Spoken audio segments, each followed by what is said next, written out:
Chicken licken hatirambi kuti vanhu vadye chicken licken. Toda kutaura point chaiyo. Chicken licken yakanaka kuidya nokuti imari yegovernment. But imimi chamareceiver chataurwa negovernment chamunogutsurira musoro paindependence penyu. Ivo vari kuzviti vanotonga. Chamuri kuona imimi kuti imimi sinzi maindependence ese aiitwa neraitwa iri. Mapromisi kana kuti zvitauro. Zvorati mundibatisise imimi vanhu vekumusangano weZANU-PF. Mapromisi akaitwa ma45 celebration the independence. Because paindependence vanhu vachitaura paindependence vane zvinhu zvavanodeclare zvavanotaurira kuti kumacitizens kuti ichi tinoda kuti chiitike. But ZANU-PF inoenda ichiita ichitaura maspeech iwayo. Zvinyorei pasi. Zvinyorei pasi. Nhasi tiri pana 20. Isande kai. Nhasi tiri pana 20. Isande. 20 April. Today is the 20 April. Mogobata futi another 20 April. It's a year. Mane 46. Saka chitarira kubva musi wa18 kusvika musi wa18 April. Pane gore. Kana vakanga vana mapeni, vakanga vana mafoto, kana vakanga vane malaptop, kana vakanga vane makombiyuta, kana vakanga vane manhingirikini. Mabhilo vachinyora pasi. All the promises what ZANU-PF promised to the citizens in the celebration of the independence. Zvavakataura kuti izvi vanoda kuitira maZimbabwe, vanoda kuitira nyika. Ndoda kupa homework. Independence yegore rakapera vane mashoko avakataura. Independence yegore rino vane mashoko avakataura. Saka kubva paindependence yegore rakapera kusvika paindependence yegore rino 18 to 18 mashoko avakaisa avakataura kuti nyika inofana kunge ichiita ichi, nyika inofana kunge ichidevelopa ichi, nyika inofana kunge ino ufumi hwenyika huchiita so. Ndechipi chamakaona chakagadziriswa kana ndechipi chamakaona chakakompletiwa pamuromo through miromo yavo ivo nepractical kuti vakataura ende vakazviita. From 1980 vari kungotaura nyaya dzeeconomy. But they don't have a way forward kuti vaise nyika ive ne-stable current stable economy yokuti nyika ifunction sezvakaita Burkina Faso. We want to recognize like as a Burkina Faso neZambia up Pachirundi border up. Zambia aitomborina even 1,000 kilometers kubva muHarare. Wese kutobva muGokwe kuenda kuZambia hapana kana 400 kilometers. Hapana 400 kilometers. Tarira development iri muZambia mugotarira development iri muZimbabwe. Motoona kuti zvine far difference and tarira muona how long Zambia it takes to struggle with this fucking democratic party yakapinza vatema mupower muZambia ende yakatambura kugadzirisa economy yenyika kwenguva yakadini kusvika hakainde ichilema atouya izvozvi kuita stable. Hatitauri kuti hakainde ichilema 100%, but wakazama.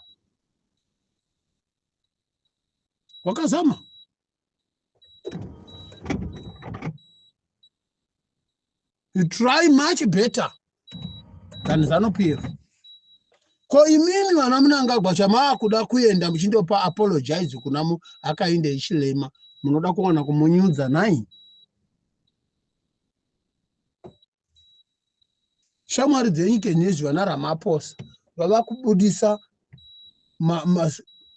secret enyu amunoba nawo election South Africa imimi.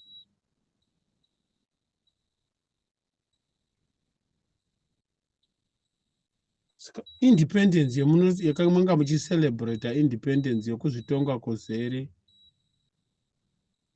Independence ipi keyo? Munotaura kuti independence celebrate independence 95 nemasoja mamwe mafoma nemamwe masoja akasungwa musoja kusungirwa kunzi ZANU-PF yaora. But munoenda muchindopemberera independence musoja mapurisa vachisungirwa uori hwepayment.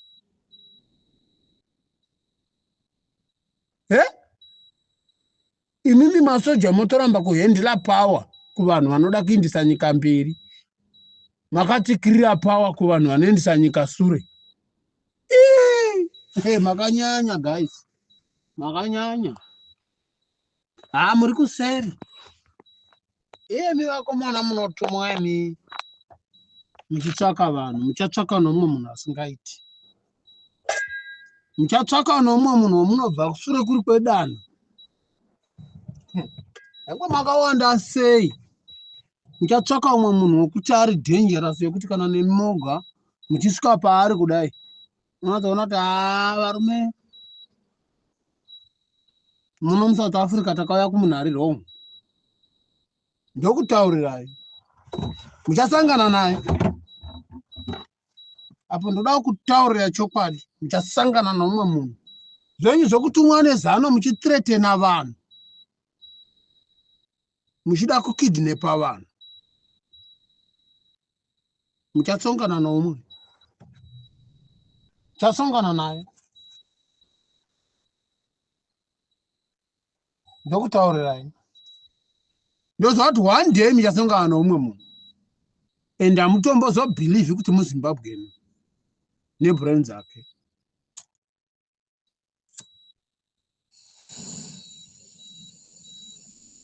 Munosongana navo. Ndoziva kuti hamupoko unosongana navo.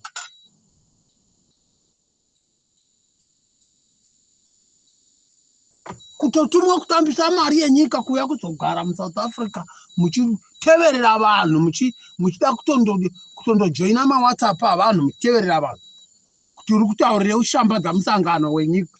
Musanganite fuck. Kana wakaora. ZANU-PF kana yaora. ZANU-PF kana yaora. Ende vanhu hatirambidzwi kutaura izvozvo. Whether they are like or not, we can say that this ZANU-PF yaora. Hatitombotye kutaura. Ndechero kose kwamunoda munoita zvamunoita. And we are not afraid to say that. Kana yaora.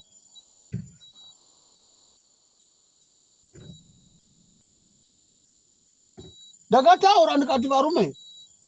President Nelson Chamisa nemi Vageza tsvakai maweapon. Tinouya pachetwa pfuti nemaland mine, mabinocular, nepfuti dzinorova 30 to 40,000 kilometers. Noti dzinorova 4 yards, 5 yards. Ndoidi pfuti yakadaro. Younoonekwa kuti uri seri kwegarden. Uyo unofura uri apa. Ikeno nonsense dziri kuitwa navanhu veZANU-PF dzakatopera.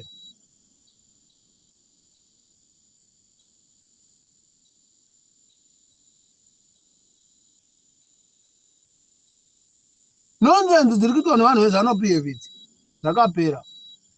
Kana muchida kuona ndokutaurira chokwadi. Wanai sponsor anokusponzai futi. Izvozvi moti mayouth eko-opposition futi dzavapo idzi muone kuti mayouth eZANU-PF mashoma padhani pana mayouth e-opposition ari kuda kuisa nyika murusununguko. Mangwana kana muchindonyepa zvendotaura panoka isai futi pamheni maland mine magrenade futi zvese everything. We are 100% drivers. We are 100% pilots. Zimbabwe ine mapilot endege chaiwo chaiwo vanotopilota ndege vakavandirawo musingatozivi, asina kana certificate, asina any qualification yokuvapilota ndege iyoyo. Tinotova nazvo, tinotogona kuzvipilota kutoenda. Mugozoona kuti ZANU-PF inoita 2 days. Hatiti munoona kuti vakanga vatora ma-emergency passport vaona kuti pashut up. Izvozvi kana chikaputika dani ndikutaurire chokwadi kunzi ma-weapons anzi auya muZimbabwe, ma-youth e-opposition nyange vari kuZANU-PF vanokutiza, vanoitiza ZANU-PF vakaisiya. Ivo ma-youth ari kuZANU-PF vari kuinda kuZANU-PF nenyaya yekuti havana zvokuita, havana basa. Vakaona kuti uku kunongotorwe mari mahara yokutsigira chete kuti mbavha dzirambe dziri papawa, saka havana chokuita.